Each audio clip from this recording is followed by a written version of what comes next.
Hello, I'm Matyu Harris. I'm a PhD student at Duke University, and in this video I'll be discussing the informal logical fallacy called begging the question and the related concept of circular reasoning. Begging the question is an informal logical fallacy, which means it has to do with a flaw in the argument's content. An argument that begs the question assumes a proposition that's in need of proof. The term itself can be a source of confusion because it's often used to suggest different things. Often we say that an argument begs the question to mean that it's inherently circular. In other cases, the same phrase indicates the presence of a questionable assumption, and sometimes people use it loosely to mean raising the question. Accusing someone's argument of begging the question is to suggest that they have unjustly assumed a proposition that is in need of proof. Think of it like this. Suppose instead of arguing that you and your opponent are on opposing teams in a game of tug-of-war. Teams A and B are supposed to pull on the rope. It would be cheating if either team arranged to have the line that is supposed to be drawn to divide the two of them already on B's or A's side of the divide. Similarly, people engaged in an argument can object if their opponent's premises presuppose what's at stake during a disagreement by accusing them of begging the question. Statements and arguments can be accused of begging the question in different senses. The first sense we'll look at is when question begging concerns a questionable premise.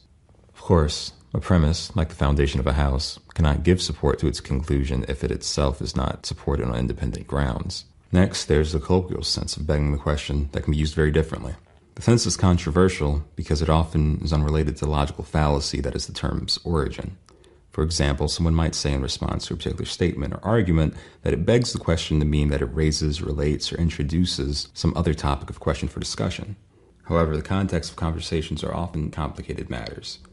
Lastly, we have the most common sense in which the term begging the question is used, which brings us back to circular reasoning. When someone says that an argument or belief is question begging in this sense, they mean that there is a circularity in the chain of reasoning, typically about justification or meaning. We can distinguish these cases of circularity into two main sorts: circularity by equivalency and circularity by dependency.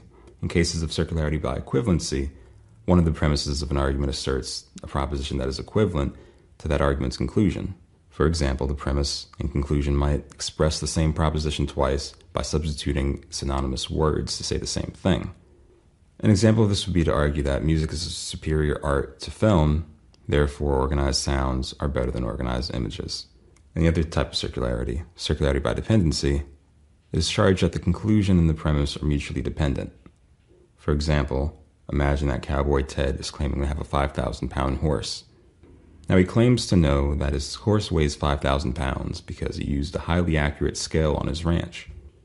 But he also claims to know that the scale is precise because he personally calibrated it by the horse's weight of 5,000 pounds. This argument is circular by dependency because the extravagant claims about the horse's weight and the reliability of the scale are mutually dependent upon each other. Importantly, it is not the presence of circularity that is problematic per se, but the lack of an independently grounded source of justification. If the horse looked like it weighed 5,000 pounds, you might consider this an independent reason.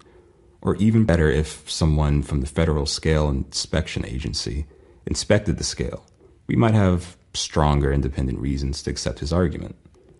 Though the circularity would still exist, we would not consider it bad. For more videos like this one, be sure to check out the rest of the formal and informal fallacies in the critical thinking section.